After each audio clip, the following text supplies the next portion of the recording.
Hello दोस्तों, नमस्कार। कैसे हो? आज का वीडियो शुरू कर रहा हूँ मैं देवसारी से। तो आपका बहुत बहुत स्वागत है टिहरी गढ़वाल देवसारी पर्यटन स्थल से। मोटा और कितना मजबूत है। मतलब सारे देवदारों में एक बांध का एक बात का पेड़ इतना मोटा, एक ऐसे देख लो आप, इसमें और आप कुछ पूरे नहीं जंगल होता। में घूमो। इसका मतलब मैं मानता हूँ कि इसके आउटर में मतलब अगर अलग तो होंगे बाहर से, लेकिन यहाँ पे नहीं है। सुनते हैं इस मंदिर की कहानी गौड़ जी और केसर भाई से। और इनका जो इतिहास है वो इतिहास ये है कि ये हमारी लैंड थी बंसी लाल।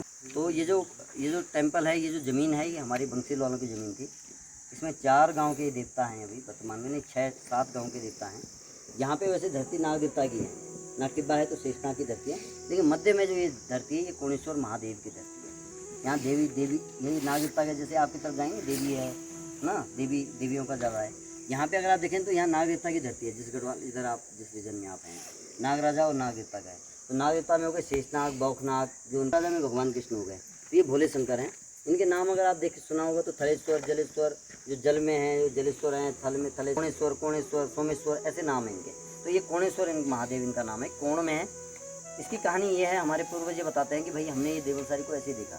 हमारे बुढ़ा से कहते हैं कि उन्होंने भी ऐसे देखा, ये कहानी सुनी। तो जो कहानी हम बताते हैं वो हम अपने बच्चों को बताएंगे, वो अपने बच्चों को ऐसे ही ट्रांसलेट हुई। कहते हैं कि यहाँ रेड राइस जो होता है, धान चवारी होता था, एक धान की एक प्रजाति थी चवारी, वो यहाँ पे होती थी। और उस प्रजाति का यहाँ रोपण होता था। पानी उस तरफ था, नदी उस तरफ हुआ करती थी, और वहीं से ये पानी से ये क्यारियाँ सिंचित होती थी। तो अब हुआ क्या कि अश्विन का महीना था, यही महीना था। इस महीने में यहाँ पे धान पक रही थी और कटने को तैयार थी। तो महादेव जी साधु वेश में आए और उन्होंने उसको बोला कि जो जो ये है कि जो यहाँ पे चौकीदारी कर रहा था, उसको बोला कि मुझे थोड़ा सा ना ज़मीन चाहिए। तो उन्होंने कहा कि जब ज़मीन चाहिए तो ये ज़मीन तो बहुत कीमती ज़मीन है, ये लोगों की है, मैं कैसे दे दूँ। तो उसने लोगों से पूछा जो काम कर रहे थे कि भाई ज़मीन, उन्होंने कहा भाई भगा दो, कोई साधु वाधु नहीं, आप चले जाओ और जो कुछ बनाओ। तो जाते जाते उन्होंने बोला मैं देख के आ रहा हूँ, लेकिन आप देखना कल सुबह आपकी चवारी होती कि मेरी दीवारी होती है। तो जो चवारी था, जो रेड राइस था, वो कन्वर्ट हुआ देवदार में।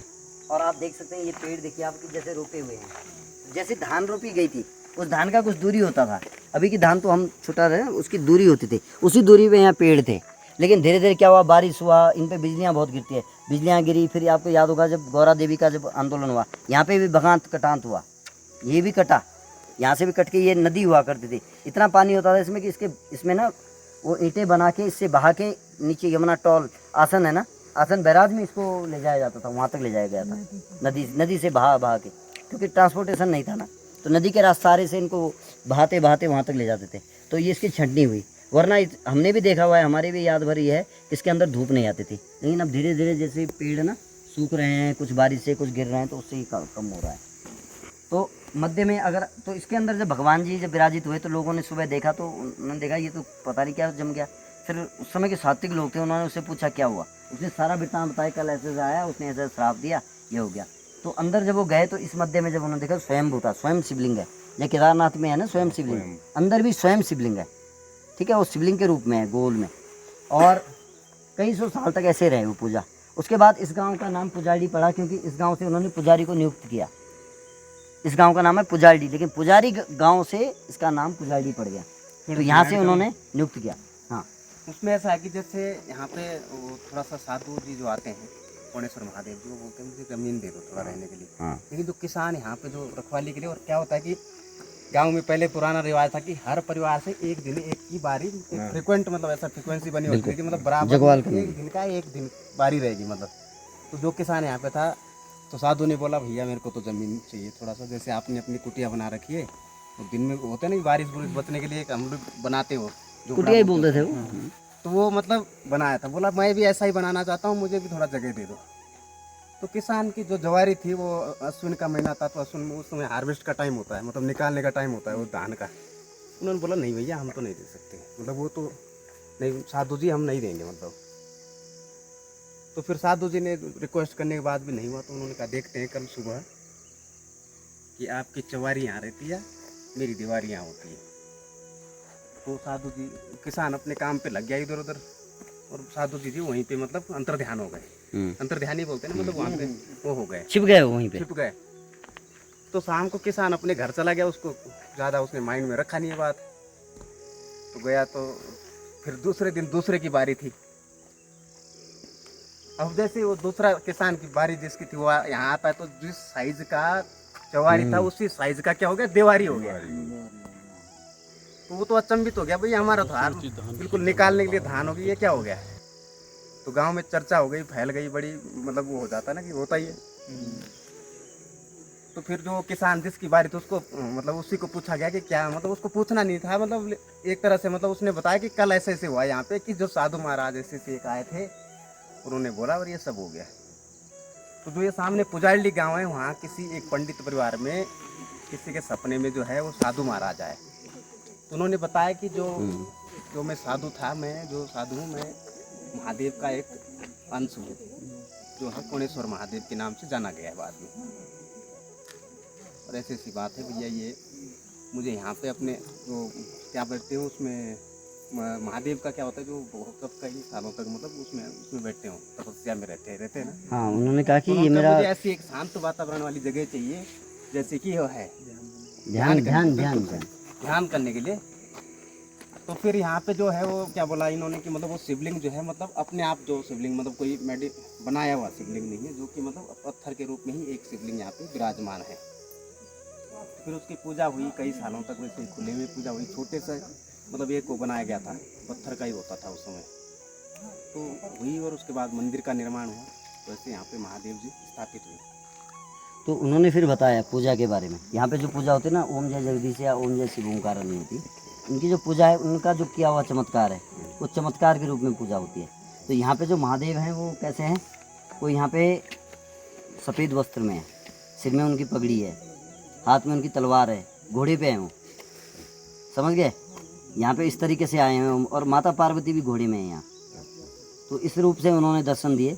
और साथ में उन्होंने इनको कोणेश्वर नाग भी कहते हैं, ठीक है, नाग रूप में भी हैं ये। तो जब ये बन गया, तो इसके बाद इन्होंने फिर मंदिर के लिए बोला, आदेश किया कि अब मेरा मंदिर बनना चाहिए। अब मेरा मंदिर कैसे बनेगा, सुनो। उन्होंने कहा कि मेरा मंदिर जो बनेगा वो देवदार से बनेगा, पत्थर और मिट्टी का बनेगा। इसकी जो चौखट है वो चौखट बनेगी बेकल की, जो आपको जो बताया जा रहा था अभी प्लांट, उस बेकल की चौखट बनेगी, दरवाजे उस बेकल के बनेंगे। तो बेकल का तो झाड़ी होती है, पेड़ तो होता नहीं। तो उन्होंने कहा पेड़ नहीं होता है, लेकिन उन्होंने क्वेश्चन किया सपने में, उन्होंने कहा मेरे शिवलिंग के 100 मीटर आप आगे जाके आपको पेड़, झाड़ी का विशाल का पेड़ मिलेगा, आप उसको चिरवाना।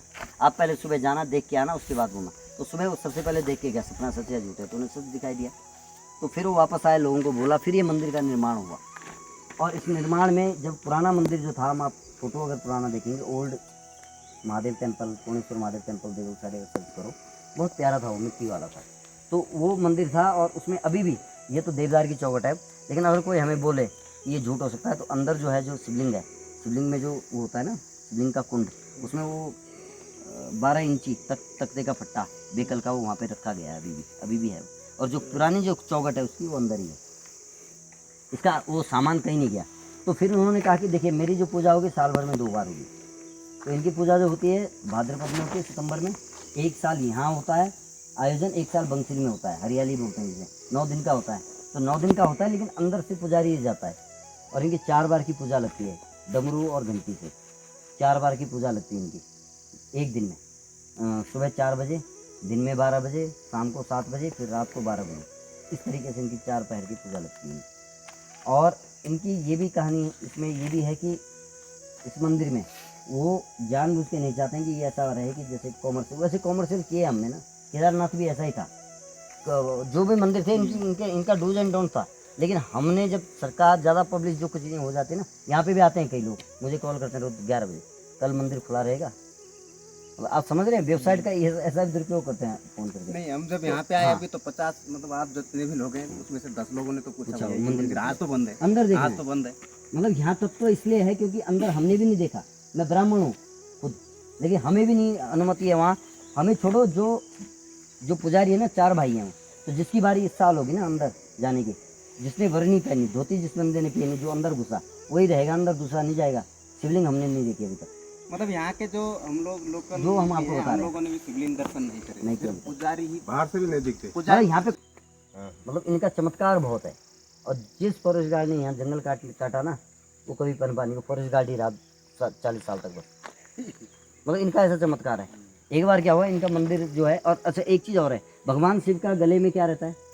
सांप माला। नागराज रहते ना, नागराज जो है, सिर उनका है नागटिबा में, और ऊपर घुड़ियापा है, वहाँ मध्य भाग में उनका मध्य भाग है, इन्हीं के पीछे एक घुड़ियापा है। तो सोचो वही नाग जो है इनके मध्य भाग में यहाँ विराजित है, और पूंछ जो है इनकी इधर है, इस दाहिने में। थात बोलते हैं, नाग वो था नाग साथ में। अब आप सोचो, 3 मंदिर हैं उसके ऐसे पूरे राउंड अप और अगर आप ये बांस का पेड़ देखें, देवदार के बीच में कुछ नहीं उगता, इस बांस के पेड़ को देखिए, देवदार से भी बड़ा विशाल का है ये।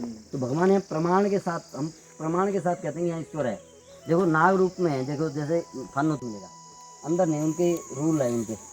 और एक और इसका कारण है, इसको हम जोड़ते हैं कि ईश्वर ये कहते हैं कि मैं तब हूँ जब प्रकृति है। अगर प्रकृति है तब मैं हूँ, मैं भी प्रकृति से अधूरा हूँ। तो ये जो देवदार है ये किसका है? ईश्वर का देवदार है। ये जंगल किसका है? ईश्वर का है। पशुपति भी कहते हैं ना उनको, मतलब कोई भगवान पशुओं का नहीं है, तो उन्हें पशुओं का भी ईश्वर कहा गया है, पति मालिक कहा गया है, पशुपतिनाथ। तो वो कहने के उनका यही तात्पर्य है। और वही हम लोगों को कहते हैं, जो लोग यहाँ पे आते हैं ना टूरिस्ट, हम उनको वही कहते हैं कि भाई तुम किस लिए आ रहे हो? मौज मस्ती दारू के लिए? आ जाओ तब बैठो, मैं एक एक कहानी बनाई, बताई उनको, और 32 कहानी सुनाई, और 32 ही जैसे उड़ी, और जैसे उन्होंने हाथ रखा वो सोने का जो था वो लोहे का, पत्थर का बन गया। तो दोस्तों कैसे लगी आपको कोणेश्वर मंदिर की कहानी केसर भाई और अरुण गौड़ जी के द्वारा? तो ठीक है दोस्तों, मिलते हैं आपको इसी सफ़र में एक और वीडियो के साथ। तब तक के लिए जय हिंद, जय भारत, जय उत्तराखंड, जय देवसारी।